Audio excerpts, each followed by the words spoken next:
사랑하는 영락교회 지체들에게 주 안에서 평화 인사를 전합니다. 오늘은 2022년 6월 4일 토요일입니다. 오늘의 묵상 본문은 욥기 2장 1절로 13절까지의 말씀입니다. 오늘 본문 말씀 2장 1절부터의 말씀은 이렇게 시작합니다. 또 하루는 하나님의 아들들이 와서 여호와 앞에 서고 사단도 그들 가운데 와서 여호와 앞에 서니 1장에 나왔던 말씀이 반복해서 나오고 있죠. 주님 앞에 천사들과 함께 사단들도 와서 여호와 앞에 서 있는 것이죠. 2절에 여호와께서 사단에게 이르시되 내가 어디서 왔느냐? 사단이 여호와께 대답하여 이르되 땅을 두루 돌아 여기저기 다녀왔나이다.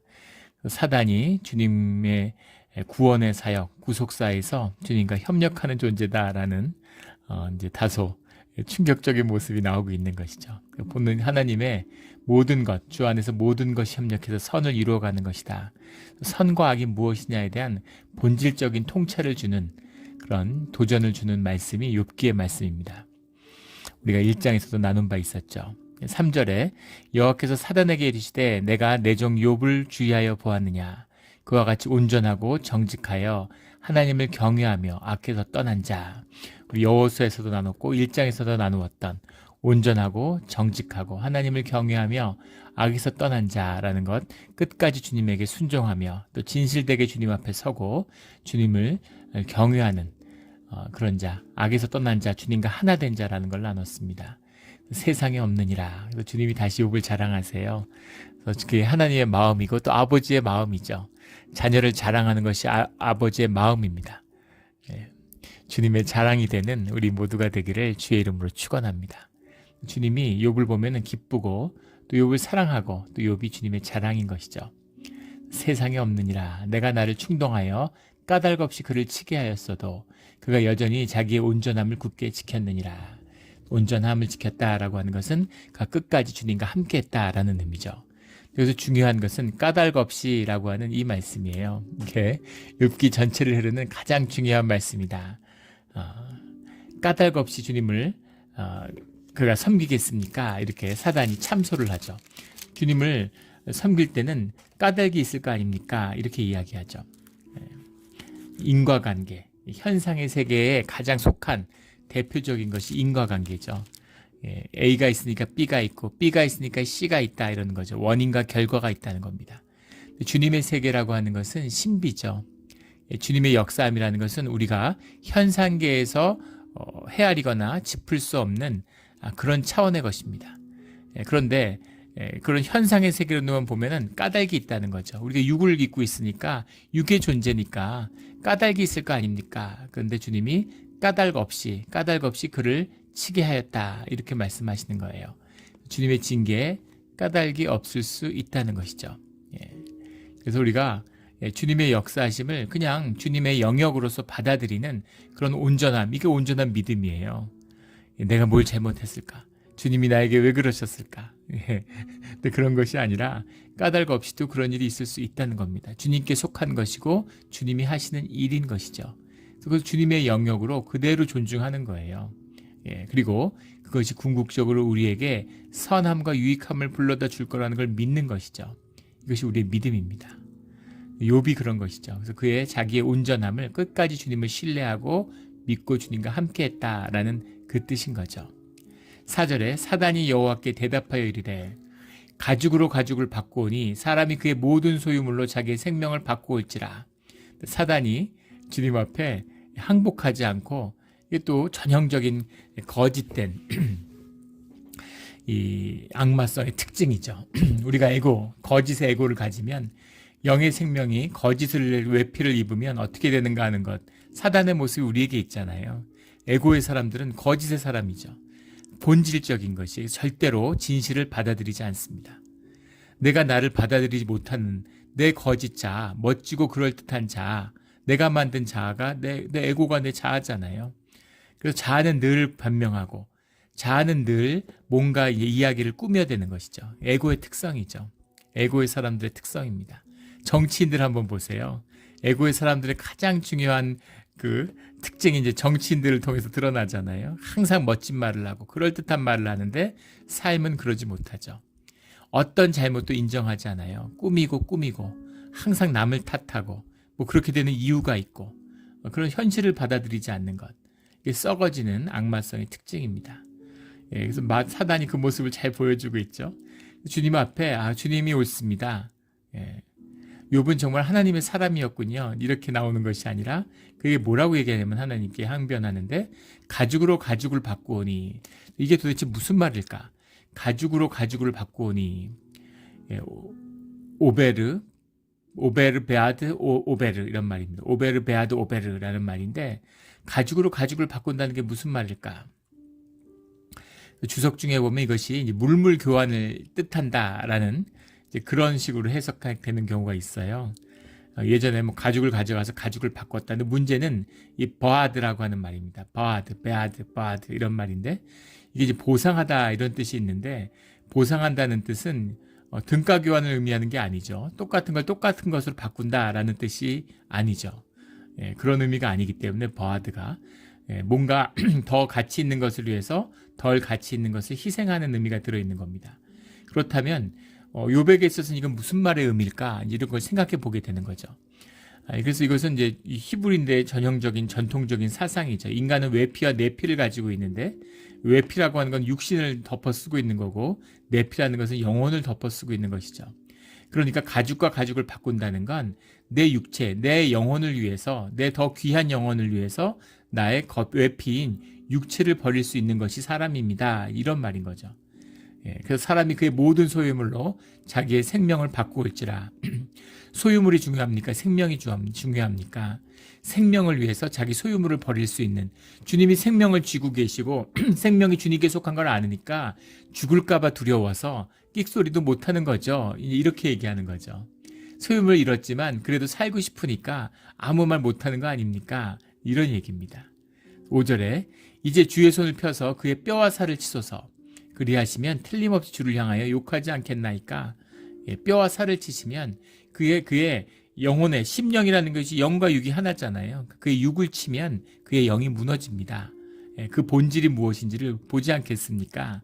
그런 거죠. 주님의 형상을 인간의 육체 가운데 부으셨는데 인간은 육의 존재 아닙니까? 육이 본질 아닙니까? 이런 얘기죠. 근데 주님은 아니다. 더 본질적인 것이 있다. 근데 주님이 무슨 마귀하고 이런 걸 다투고 옳고 그름을 논하고 이런 것이겠어요? 또는 주님이 주님의 옳음을 증명하시려고 하는 거겠습니까? 욥을 통해서 아니죠. 믿음이 무엇이고 신앙이 무엇인지를 또는 사탄을 깨우치기 위한 것일까? 사탄은 깨우치지 못해요.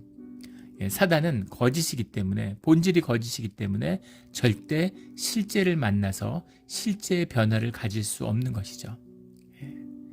거짓의 사람들이 아무리 말로 무슨 소리를 해도 사람 안 변한다 이런 얘기 있잖아요. 거짓이니까 가짜니까 변할 수 없는 것이죠. 생명이면 변합니다. 생명이면 바뀌죠. 이것이 본질과 껍데기의 차이예요. 생명과 나뭇잎 치마의 차이입니다. 그래서 주님이 그 본질의 역사가 무엇인지를 우리에게 그 믿음을 계시하시는 것이죠. 말씀을 통해서. 그것이 우리가 욥기를 통해서 만나게 되는 하나님의 깊은 뜻이죠. 마귀가 주를 욕하지 않겠습니까? 이렇게 주님을 저주하지 않겠습니까? 이런 얘기죠. 6절에 여호와께서 사단에게 이르시되 내가 그를 내 손에 맡기노라. 다만 그의 생명은 해하지 말라. 생명은 주께 속한 것이니까 생명은 주님과 연결된 것이니까 생명은 해하지 마. 그 대신에 너에게 나머지 너한테 맡기지 이런 얘기죠. 우리의 삶과 같습니다. 우리가 세상 가운데 살아가잖아요. 공중의 권세 잡은 세상의 왕이 마귀입니다. 세상의 마음을 빼앗기고 세상에서 성공하고 잘 되는 것이 내 삶의 우선순위면 주님을 잃어버리게 돼 있어요. 마귀에게 놀아나는 것이죠. 또 마귀를 섬기는 자들이 세상에서 성공하고 잘 됩니다. 마귀를 섬겨서 망하게 하는 것이 마귀의 뜻이지만 다 망하면 누가 마귀를 따라가겠어요. 그러니까 세상에 잘 되는 사람들이 나오잖아요. 무슨 로또 같은 것이죠. 진짜 악하죠. 그래서 마귀의 역사예요. 세상에 가난한 사람들, 정말 어려운 사람들에게 그나마 있는 돈도 다 빼앗아가는 정말 나쁜 짓이죠. 거짓된 세상을 향한 욕망을 꿈으로 품게 해서. 그런데 로또에 당첨되는 사람들 있잖아요. 떼부자 된 사람들, 1억 천금한 사람들을 세상에서 자랑하죠. 그런 겁니다. 그런 게 마귀의 전략이죠. 예전에 몇 번 나눈 적이 있었지만 한국의 아이돌 가수인데 꽤 오래 전이죠. 여러 해 전인데 아이돌 가수가 잘 나갔는데 목숨을 끊었어요. 새로운 앨범을 준비하고 있었는데 그것이 출시되기 전날 목숨을 끊었습니다. 얼마나 스트레스를 받고 고통스러웠으면 그랬을까. 안타깝죠. 애인데 10대 애인데 아는 거죠. 세상의 명예와 돈과 부유한 모든 걸 다 누리고 있지만 그게 자기 게 아닌 거예요. 이게 마귀의 다스림입니다. 고등학생이에요. 그 또래 애들하고 다니면서 그냥 떡볶이나 먹고 전자오락실이나 다니는 그런 나이의 애입니다. 그런 나이의 애를 들어다가 어울리지 않는 옷을 입히고 관을 씌우는 거죠. 그러니까 막 사람들이 열광하고 떼돈을 벌고 호텔에 투숙하면 막 팬들이 와서 수백 명, 수천 명이 밤새도록 자기를 잠깐이라도 보려고 커튼만 약간 스쳐도 막 함성을 지르고 기뻐하고 그런데 엄청나게 기쁘고 즐겁겠죠. 그런데 동시에 그게 자기가 아니기 때문에 두려운 거죠. 내 것이 아니니까 누리질 못하는 거예요. 그걸 잃어버릴까 봐 두려움에 떨다가 점점 더 마귀의 종노릇을 할 수밖에 없는 거죠. 그것이 마귀가 주는 세상의 복입니다. 주님이 주시는 복은 우리의 눈물과 땀으로 밭을 기경하고 눈물로 씨를 뿌리는 것이죠. 그래서 열매를 받는 게 아니라 나무의 씨앗을 받는 거예요. 과일수를 심는 것입니다. 열매가 열리면 30배, 60배, 100배의 열매를 주렁주렁 열리는 열매를 누릴 뿐 아니라 자자손손이 그것을 가지게 되는 거죠. 주님이 주신 유업이고 분깃이에요. 절대 열매에 종노릇하지 않습니다. 열매의 주인이죠. 열매와 나무를 다스리는 자가 되는 것이죠. 이 주님의 축복이에요. 근데 마귀는 그거 열매로 사람을 농락하는 거죠. 그러니까 주님이 뿌리는 주님이 주시고 계시는 거죠. 생명은 내가 붙들고 있을 테니까 나머지는 네 마음대로 해봐. 현상은 네 마음대로 해봐. 이런 것입니다. 그런 시험이 또다시 욥에게 닥쳐오는 거죠. 7절에 사단이 이에 여호와의 앞에서 물러가서 욥을 쳐서 그의 발바닥에서 정수리까지 종기가 나게 한지라. 모든 것이 주께 속했고 욥의 건강조차도 주님의 보호하심 아래서만이 가능하다는 겁니다. 이걸 잊어서는 안 돼요. 이걸 절대 잊어서는 안 됩니다. 우리가 누리는 것 중에 당연한 게 없어요. 다 은혜입니다. 주님이 함께 하시고 지켜주시기 때문에 보혈의 은혜로 덮어주시기 때문에 우리가 이렇게 예배드리고 믿음 가운데 살아갈 수 있는 것이죠. 우리 새벽 기도 드리는데 매일 하다 보니까 너무 당연한 거죠. 너무 다 주어진 것 같은 거예요. 다 내 것 같은 거죠. 오늘 아침에도 정전이 되면서 막 사이렌이 울리고 그 PGN이 얼라시 막 뜨고 이러면서 막 아침에 아주 소란스러웠죠. 새벽 기도할 때. 그런데 기도하는 거예요. 마음이 깜짝 놀라죠. 근데 우리가 평안하는 가운데 기도할 수 있는 것도 주님의 은혜구나라는 걸 다시 깨달는 것입니다. 가서 기계를 들여보고 움직인다고 해서 물론 그런 것도 필요하지만 그래서 되는 것이 아니죠. 주님의 은혜로 지켜주셔야 되는 거예요. 그래서 기도하는데 다 이렇게 정상이 돼서 마음이 평안해지더라고요. 물론 집사님들이 가셔서 그 기계를 보고 이렇게 고치시고 또 이런 일도 있었지만은 그것조차도 하나님의 은혜가 있기 때문에 가능한 것입니다. 주님이 우리의 예배를 지키고 교회를 지키고 심령을 지키고 가족을 지키고 분깃을 지켜주시길 위해서 우리가 기도해야 되는 것이죠. 당연한 게 없어요. 그런데 주님이 그 은혜를 거두시자마자 사단의 공격이 임하는 거죠. 욥을 쳐서 발바닥부터 정수리까지 종기가 났다. 종기가 났다라는 종기라는 원문이 비스힌 라 이런 말인데 비스힌 라라는 말이 라라는 게 배드 나쁜 이런 말이죠. 비스힌이라는 게 이제 영어로 하면 보일 이렇게 해석을 했는데 종기죠. 일옵션 이런 뜻도 되고 이렇게 분화하는 거, 이렇게 터지는 거, 폭발한다 이런 뜻도 되고 여러 가지 의미가 있을 수 있습니다. 이것을 이제 종기로 해석을 했는데 종기로 해석한 이유는 아마 8절에 질그릇 조각으로 가져다 몸을 긁었다라는 이 표현 때문일 거예요. 근데 질그릇 조각으로 몸을 긁었다라는 것도 다르게 해석할 수도 있습니다. 그래서 종기라는 것에 대한 해석이 단순히 피부병이 아니라 몸의 온갖 재앙을 의미하는 거다. 이것은 이제 정신적인 고통, 정신도 이상해지고 막 이렇게 얼이 빠지고 뭐 우울증을 앓게 되고 뭐 분열증을 앓게 되고 이런 것도 전부 다 사실은 비스힌의 뜻에 포함될 수 있는 것이죠. 그래서 그런 의미로 보기도 해요. 그렇게 해석을 하면은 8절의 해석이 전혀 달라지죠. 8절에 욥이 재 가운데 앉아서라고 되어 있는데 재라고 하는 게 하에페르라는 말입니다. 하에페르라는 말을 영어로 하면 애쉬, 죄라고 해석할 수도 있는데 이것도 죄라고 해석하는 것 중에는 대신이라는 말이 있어요. 히브리어 중에 두 가지가 있는데 하에페르라고 하는 건 보통은 상징적인 의미로 이 제 앞에서 무릎을 꿇고, 이 제라는 건 사실은 제단에 주님께 번제로 드린 그 제죠. 그 제 앞에서 무릎을 꿇는다는 건 주님께 회개하고 용서를 구한다는 의미가 있습니다. 유대인들이 이제 슬픔과 비통함이 있을 때 주님 앞에 나와서 기도할 때 그 제 앞에 무릎을 꿇는 것이죠. 꼭 성전의 번제의 죄가 아니더라도 그 죄를 모아다가 제 앞에서 기도한다는 건 그런 어떤 신앙적인 표상으로 제에서 앉아서 이제 기도하는 이제 그런 의미가 들어있을 수 있겠죠. 대신이라는 건 일반적으로 뭐 쓰레기를 태웠다든가 뭐 집이 불탔다든가 이런 남아있는 죄를 이제 대신 이렇게 구별해서 부르고 있습니다. 근데 하에페르를 꼭 이런 그 신앙적인 의미에서의 죄로만 볼 수 있느냐라고 한다면 하에페르에도 다양한 용례와 뜻이 있기 때문이에요. 왜냐하면 하에페르에는 쓰레기라는 의미도 들어있어요. 그 사람들이 쓰레기를 갖다 버리는. 그래서 이제 그 동네 안에도 쓰레기가 있고 또 더 크게는 예루살렘의 그 남문 밑에 그 쓰레기 더미가 있었죠. 성 밖에다가 쓰레기를 둬요. 지금도 그렇죠. 도시 밖에다가 쓰레기를 갖다가 버리는 쓰레기 하치장이 있잖아요. 그 하치장도 하에페르라고 부릅니다. 그래서 동네 밖에 쫓겨난 것이 아니냐 이렇게 볼 수도 있는 것이죠.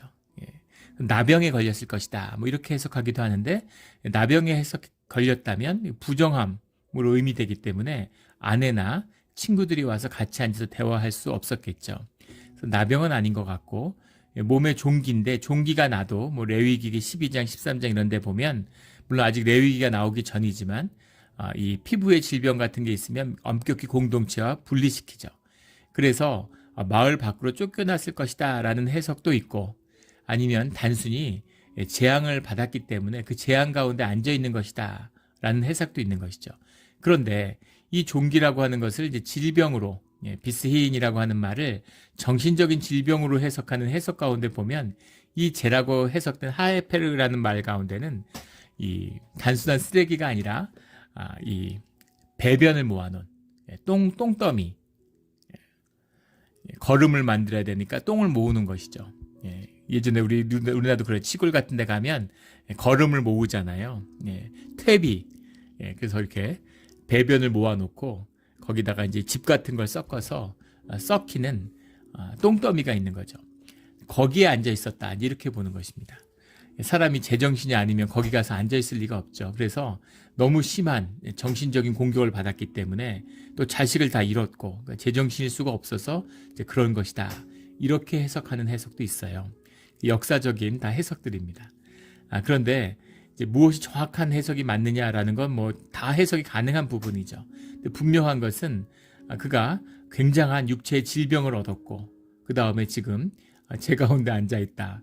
그러니까 마을을 자기 집을 떠나서 고통과 폐허 속에 앉아 있다라는 건 분명한 뜻이 되겠습니다. 근데 그가 질그릇 조각을 가져다가 몸을 긁고 있더니라는 말도 상당히 의미심장하죠. 질그릇을 조각을 가져다가 몸을 긁었기 때문에 그래서 피부병을 앓고 있다. 그래서 이걸 종기라고 해석한 것인데 다르게 볼 수도 있습니다. 왜냐하면 우가릿 문서라는 게 있어요. 돌판에 새겨진 것인데 우가릿이라고 하는 것이 이제 지중해 연안 지금의 시리아 지역이죠. 레바논 지역이에요. 그 지역이 이제 역사적으로 아주 유서가 깊고 페니키아 문화, 지중해의 해양 문화였던 페니키아 문화가 정착된 곳이죠. 그래서 우가릿 문화, 점토라는 것이 가나안 지역 전반을 정신적으로 지배했습니다. 그래서 이 우가릿 점토에 나오는 그게 왜 그렇게 역사적으로 중요하냐면 최초의 알파벳이기 때문이죠. 그래서 페니키아 문자라고도 하는데 알파벳 문자가 처음으로 기록된 것이 이 우가릿 점토예요. 우가릿 점토라는 게 주전 1200년에서 2000년 사이에 이제 기록된 천년 왕국이었죠. 근데 우가릿의 점토에 신하들의 얘기, 종교의 이야기들이 나오는데 이것이 그리스 신화나 사실 이 가나안 신화나 애굽 신화나 이름만 좀 다르지 내용들이 굉장히 흡사합니다. 거기 보면 엘이라는 신이 나오죠. 우리 그 성경에 나온 하나님 할 때 엘로힘이라는 것도 이 엘입니다. 우리 이슬람에서만 알라 이것도 다 신이란 뜻이죠. 엘 신이 있는데 엘이 아버지 우라누스를 죽여요. 마치 제우스가 크로노스를 죽이고 신들의 왕이 되는 것처럼 엘이 우라누스를 죽이고 이제 왕이 되죠. 그리고 엘이 그래서 부인을 이제 셋을 취하는데 그 부인이 아세라, 아낫, 아스다롯입니다.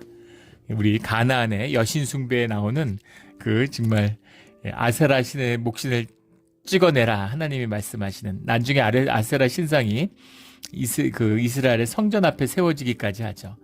이 끊임없이 가나안의 정신세계를 침식했던 그 가나안 숭배가 아세라, 아낫, 아스다롯 이런 여신들입니다. 그게 다 엘의 와이프들이죠. 근데 가나안이 얼마나 성적으로 부패했는가 하는 것을 보여주는 그 이야기가 이 원형적인 이야기 안에 담겨 있어요. 근데 나중에 그 엘이 아버지 우라누스를 죽인 것처럼 바알이 아버지 엘을 죽이죠. 그리고 아버지의 부인이었던 아낫을 자기 부인으로 삼습니다. 그래서 아낫이 그 뱀으로 상징되는 그 음란함의 상징이죠. 아낫신을 섬기기 위해서 이제 성전에서 성전 창기가 있는 거고 아낫이 성전 창기입니다. 그래서 이제 성적인 에너지 이제 이런 것, 그것이 이제 종교적인 에너지와 영적인 에너지와 밀접히 관련이 되어 있다. 엄밀히 말하면 뭐 그것과 밀접히 관련되어 있는 게 하나입니다. 성적인 것이 생명이잖아요. 생명의 기운이니까 이것이 하나인데 이것을 이제 성적으로 표출하는 것이죠. 사람이 영이 하나 되는 것, 육이 하나 되면 영도 하나 돼요. 사람이 영과 육이 하나니까 부부의 깊은 비밀이 있는 것이죠. 그런데 그것을 육으로 푸는 거예요. 영으로 푸는 것이 아니라 이것이 이제 종교적인 이원성, 마귀의 역사죠. 그런데 이 바알이 이제 자기 동생들이죠.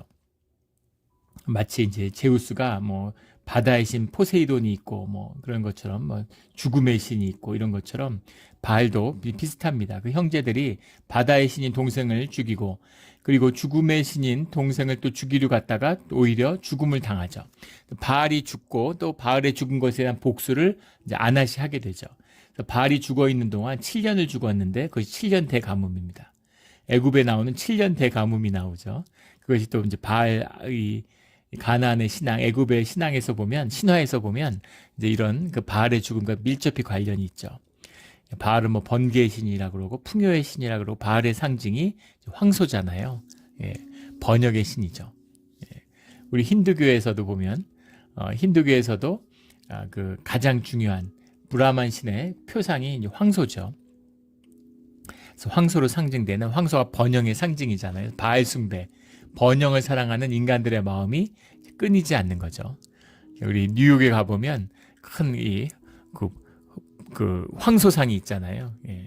그 주식이 막 이렇게 뛰어오르는 강세장을 상징하는 것, 번영을 상징하는 것이 그 황소죠.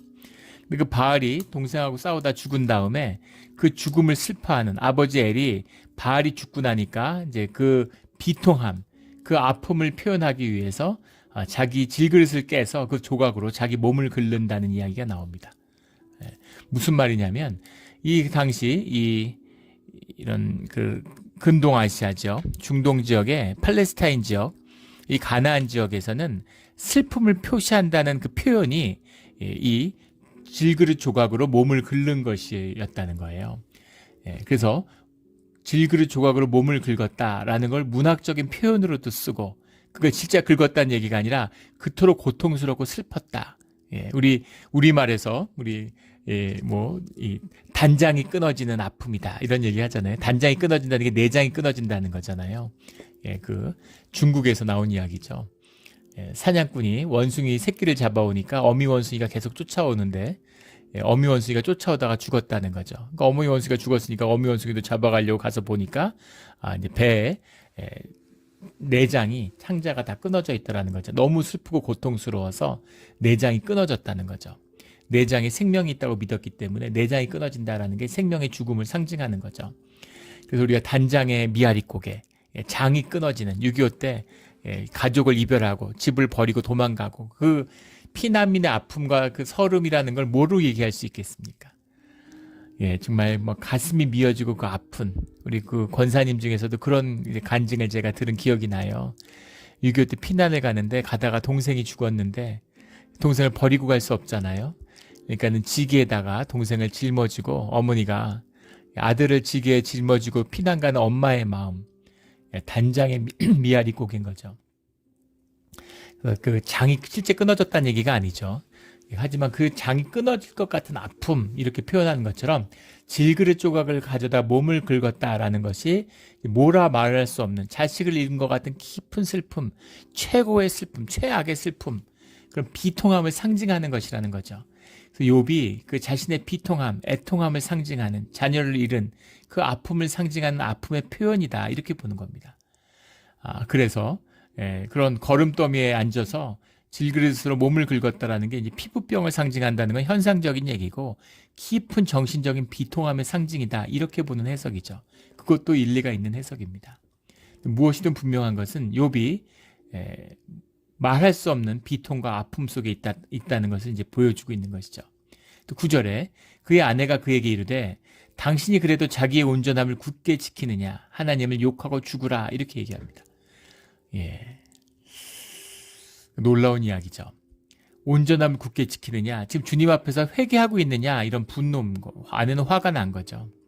근데 이 모든 일을 하나님이 하신 것이다 라는 것은 알고 있는 거예요.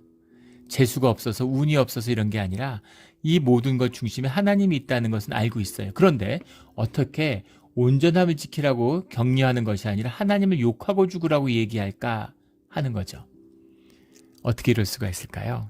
예. 이것이 그 아픔은 알고 있지만 하나님을 욕하라고 하나님을 저주하라는 거죠. 이게 마귀가 원하고 마귀가 보고 싶은 거잖아요. 예. 하나님과 인간의 관계를 파탄내고 싶은 것이죠.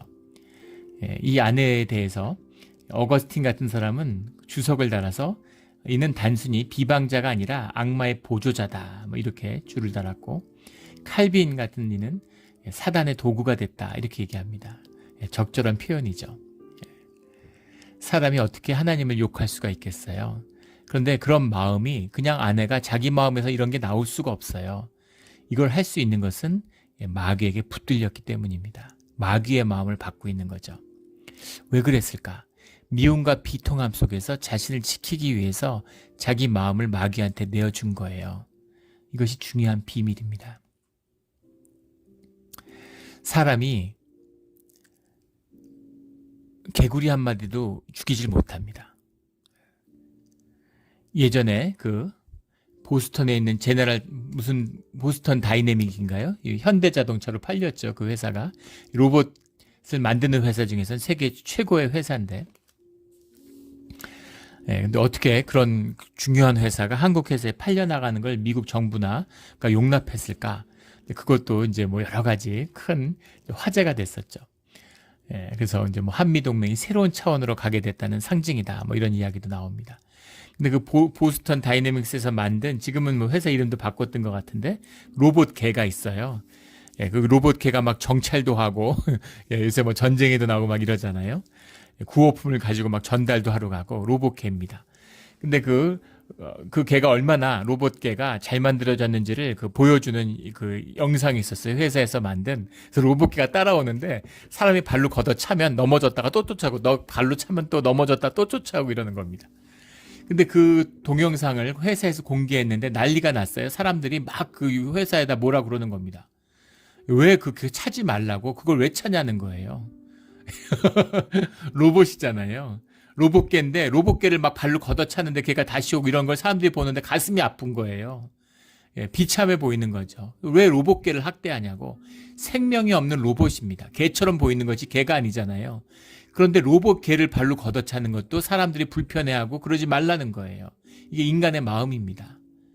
그런데 자기 즐거움을 위해서 막 사냥을 하고 먹지도 않으면서 사슴 같은 거 쏴 죽이고 심지어 연쇄살인을 하고 사람을 죽이고 심지어 자기 자신을 죽여요.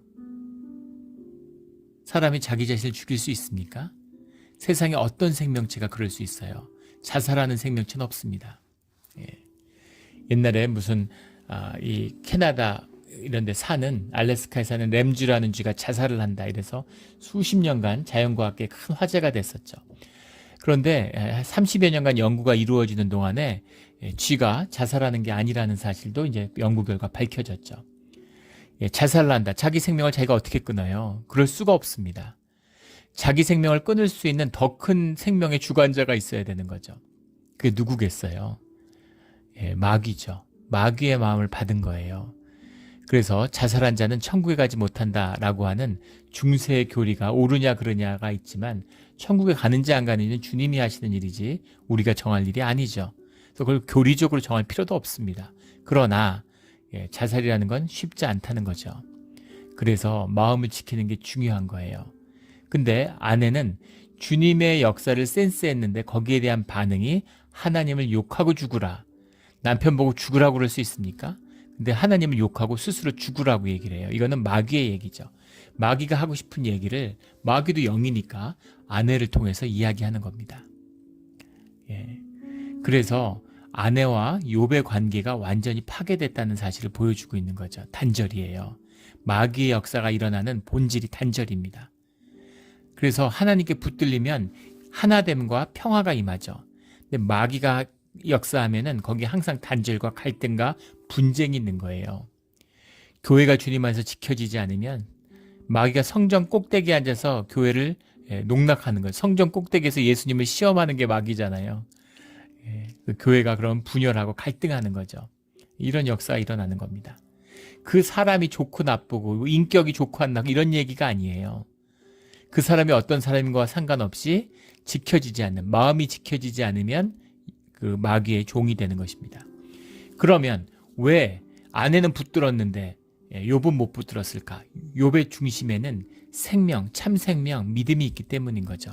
주님과 연결되어 있는 거예요. 그런데 종교의 사람은 겉으로 보면 한 말씀을 붙들고 살고 뭐 성직자일 수도 있고 뭘 못하겠어요.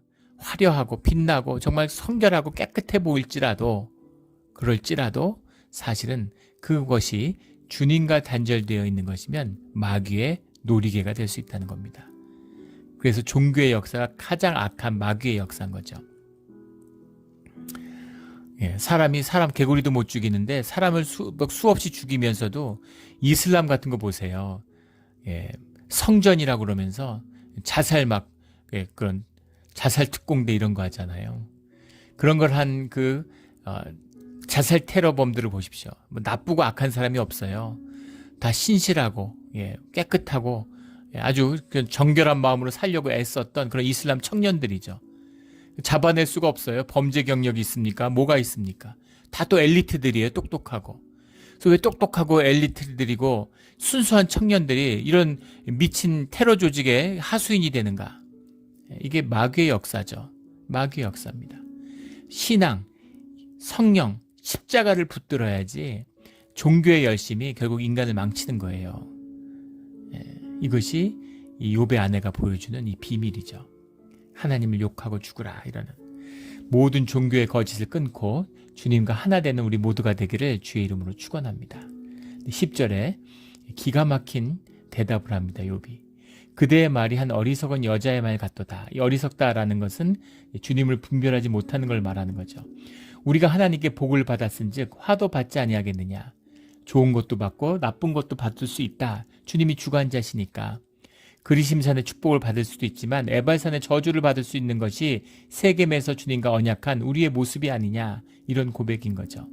그리고 이 모든 일에 욥이 입술로 범죄하지 아니하니라. 주님을 욕되게 하는 말을 절대 입 밖에 내지 않았다는 것이죠. 이 주석도 이런 해석도 있어요. 입술로 범죄하지 않았지만 마음으로 범죄했다는 것을 표현한 것이 입술로 범죄하지 않았다는 거다.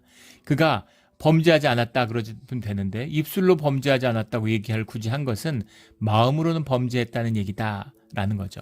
그것도 일리는 있는 이야기입니다. 나중에 욥이 자기 의를 자랑하다가 주님께 꾸짖음을 당하죠. 그런데 그 의미가 우리 모두 죄인이고 우리의 육 자체가 죄성으로 물들어 있는데 그 죄가 있다는 건 당연한 것입니다. 그러나 입술로 범죄하지 않았던 게 마음의 죄는 가득하고 욕하고 싶은 마음이 가득한데 입 밖에 내지 않았다. 이건 똑같은 것이죠. 죄를 진 거나 안 진 것이나. 근데 그런 것은 아니라는 겁니다. 마음의 정결함을 의지적으로 지켰다는 거예요.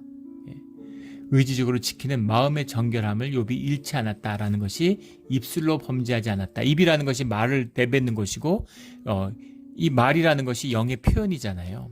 마음에 있는 것은 입으로 나오게 돼 있어요. 그래서 입술로 범죄하지 않았다는 얘기, 입술로 범죄하지 않는다는 게 쉬운 일이겠습니까?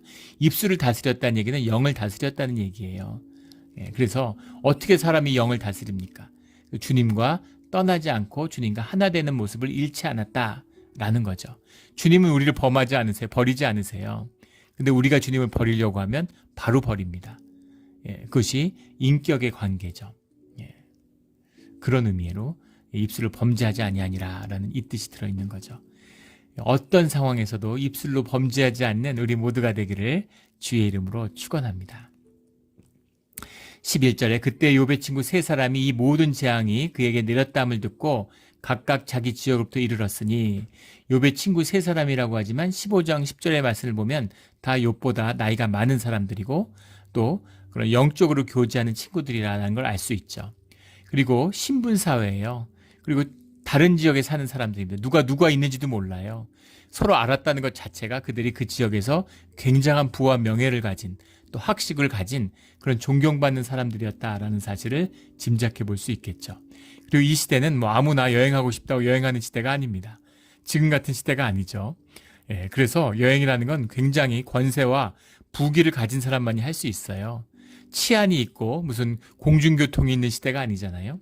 그러니까 이들이 굉장히 신분이 높고 또 학식을 갖춘 사람이다라는 사실을 이제 보게 되죠. 그 세 사람들이 찾아오는데 한 사람은 대만 사람 엘리바스고, 대만이라고 하는 건 에돔 지역이죠. 사해 남부, 길르앗 지역 남부 지역을 지칭하는 것이 대만입니다. 대만 사람 엘리바스와 수아 사람 빌닷이라고 하는데, 수아라는 건 원래는 아브라함과 그드라, 나중에 아브라함이 재혼했던 종 그드라의 사이에 태어난 소생들을 수아 사람이라고 부르죠. 수아 사람들이 정착해서 살던 지역도 수아 지역이라고 불렀다고 합니다. 또 나아만 사람 소발이라, 나아마가 어딜까라는 건 알 수 없습니다. 전혀 역사적인 근거가 없어요. 그래서 하여간 대만 수아 나아 사람 소발 셋이 위문하고 위로하려고 찾아온 것이죠. 12절에 눈을 들어 멀리 보매 그가 욥인 줄 알기 어렵게 되었으므로, 그들이 일제히 소리지러 울며 각각 자기의 겉옷을 찢고 하늘 향하여 티끌을 날려 자기 머리에 뿌리고, 비통함을 향한 표현인데 욥인 줄 알기 어려웠다. 가까이서 보면 알아볼 수 있지만 멀리서 보면 욥이라고 상상할 수 없는 그 외모가 많이 상한 거죠. 육이 상해고 뭐 종기가 몸을 덮었으면, 그러니까 그냥 뭐 종기가 좀 나오고 몸이 불편한 게 아니라 굉장히 비참한, 몰골 장태가 완전히 상해버린 그런 비참한 모습이었다라는 사실을 보게 된 거죠. 너무 비통하며 소리를 질러 우는 것이죠. 그래서 그들이 욥에 대한 깊은 애정이 있는 사람들이다라는 사실도 보게 되는 겁니다. 또 동시에 하나님을 센스하고 하나님을 아는 사람들이다라는 것도 보여주는 거죠. 13절에 밤낮 7일 동안 그와 함께 땅에 앉았으나 욥의 고통이 심함을 보므로 그에게 한마디도 말하는 자가 없었더라. 밤낮 7일 동안 앉아 있었다라는 건 죽은 자를 향한 사자의 애곡의 기간이 7일이죠. 우리 3일장 하는 것처럼 옛날에는 5일장을 하다가 그게 너무 이제 번거롭고, 그러니까 국민의례준칙이라는 걸 만들었죠. 70년대. 그래서 이제 3일장이라는 것이 법적인 어떤 장례 기간이 됐습니다. 뭐 가끔 5일장을 하기도 하고, 뭐 국장도 뭐 예전에 9일장도 하고 그러다가 이제 국장과 국민장을 통합했죠. 국민장으로 통합하고 국민의례도 7일로 이제 중전해서 7일이 맥시멈이에요. 국장을 해도 7일이 맥시멈입니다. 그리고 이제 일반적인 가정에서 하면 3일장, 뭐 5일장 했다고 무슨 법적인 제재를 가하는 건 아니지만 이제 3일이죠. 근데 이 히브리인들은 이제 7일이라고 하는 것이 죽은 자를 향한 애곡의 기간이에요. 7일 동안 앉아 있었다라고 하는 것은 그 슬픔, 죽은 자와 같이 그를 위로했다라는 뜻입니다. 그만큼 비통함이 있고 아마 욥이 곧 죽는다고 봤을지도 모르겠죠. 그에게 한마디도 말하는 자가 없었더라. 너무 기가 막혀서 할 말을 잃었다라는 의미도 될 수 있겠지만, 탈무드에 보면 이 히브리의 장례, 유대인들의 장례 기간, 이스라엘의 장례는 이 7일 동안 상주가 말하지 않는 동안에는 이 조문객들이 입을 열지 않는 것. 사실은 이 장례식장에 가면 할 말이 없죠. 뭐라고 말하겠습니까? 그 비통함과 아픔을 무슨 말로 위로할 수 있겠어요? 괜히 입을 열다가 상처만 주지 결례만 할 뿐이죠. 이게 좋은 것 같아요. 침묵입니다. 깊은 침묵 속에 아파하는 것이죠. 밤낮 7일 동안 한마디도 말하는 자가 없었다라는 건 이 깊은 슬픔, 애통함을 같이 느껴주는 그 친구들이 있었다라는 겁니다. 주 안에서 어떤 아픔 가운데서도 이렇게 이것이 주님으로 비롯된 것을 알고 또 주님께 끝까지 순종하는 우리 모두가 되기를 주의 이름으로 축원합니다. 아멘. 함께 기도드리겠습니다. 하나님 아버지 감사합니다. 주님의 깊은 비밀을 알려주시니 감사합니다. 욥기를 읽으면 마음이 한없이 무거워지고 깊은 슬픔과 애통함이 우리에게 전하여지는 것 같습니다. 우리도 삶 가운데서 아픔이 있고 상실이 있었습니다. 주님, 그러나 그 모든 것이 주님 안에서 복되고 귀한 일이 될 줄 믿습니다. 껍데기의 삶, 육신의 삶의 슬픔이 그 끝이 아니라 본질의 역사, 생명의 역사, 영원한 생명의 길이 우리 안에 있음을 알고 붙들고 살아가고자 합니다. 주님 붙들어 주시고 인도하여 주시옵소서. 오늘 욥이 보이는 이 깊은 신앙처럼 늘 주님 앞에 온전하고 정직하고 하나님을 경외하며 악에서 떠난 자로 주님의 자랑으로 살아가고 싶습니다. 그렇게 하실 수 있는 분이 주님밖에 없음을, 십자가의 보혈밖에 없음을 압니다. 성령으로 인도하여 주시고 함께하여 주시옵소서. 오늘 주님이 인도하신 오늘 하루가 되기를 소원합니다. 감사하며 예수 그리스도 이름으로 기도드렸습니다. 아멘.